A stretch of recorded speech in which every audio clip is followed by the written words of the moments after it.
So, welcome back to the channel. This is part two of the brake caliper binding. So, bring these up, show you exactly what's been done so far and what the next steps are in trying to get these brakes back working so pass an MOT.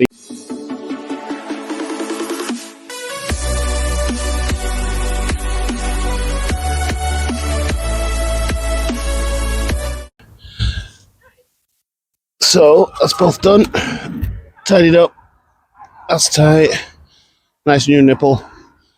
The brakes actually now look like brakes again. So do the same on the other side, and then we'll go from there. That's it. So both brake calipers are on. Nipples are sorted, pipes tightened up. Take one on the driver's side. The driver's side. It's all in. So I started to undo the CV boot because again I spent that much time on these brakes. I forgot that needs doing for the MOT. So I managed to get the first clap off. Figure out how to take that one off, put some WD-40 on and hit it with a hammer or something. But for now, let's get to bleeding the brakes. Now this is a brake bleeding kit that Darren has kindly lent me. So you put that where the brake fluid lid goes. Now remember that I am no expert at this. I've never actually even done it before. But if you want to give it a go yourselves, do so at your own peril. So using air from my tyre, because obviously my wheel's off the car, so I can use that. So if I connect this bad boy,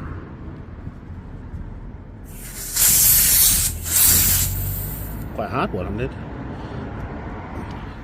Now that should start gulping that, as you can see there, going down the pipe.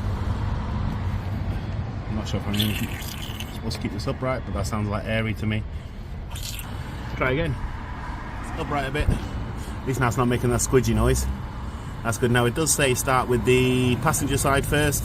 In the UK that's the left side, and if you're anywhere else in the world, passenger side, it would be your driver side actually.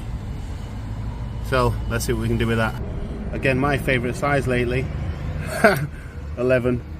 Which way? Anti-clockwise. Let's go. Oh, you can hear the air coming out of that bad boy. As we can see, it's coming out. Bit squirty. Get a bottle to catch that. It's here.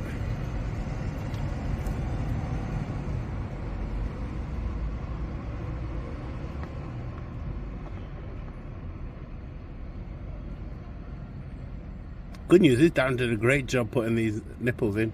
Now that's run clear to me, which is what it says. So, and now same again, driver side. This is the order it tells you to do it in. So see what this one looks like. Anti-clockwise, so it's down. Oh, that's disgusting. Some brown gunk. Alright, so it says wait till it goes clear.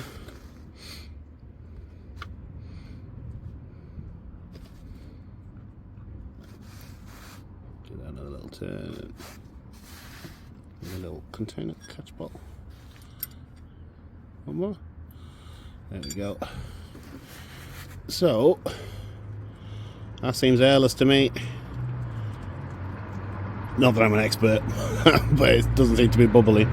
So let's get that buttoned up. I think that would catch the reminiscence of what's left.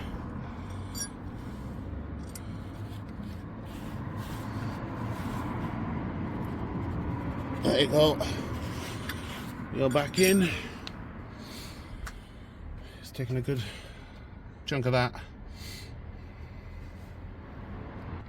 Now in theory, that's the brakes done.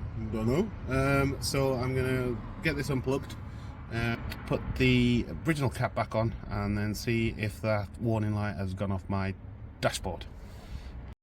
So let's get car started and see if we've got some brakes. Enjoying starting today.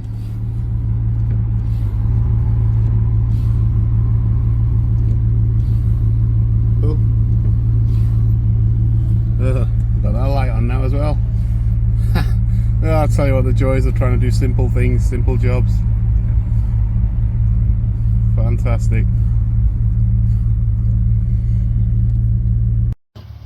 So I've lit the front brakes. As you saw, it's coming through the new nipples, well, that's good news. It means there's no fog in there. I'm not going to be sure if the pistons are working yet. Can't really put the wheels back on because I still need to do the CD boot on the front, but I will also do a bleed on the rear wheels as well. So I'll do that whole process again across the 4 wheels, and then hopefully when I do drive it to the test centre, when I put the CD boot on, it's all good. Otherwise, hope you enjoyed it. It's been a challenge.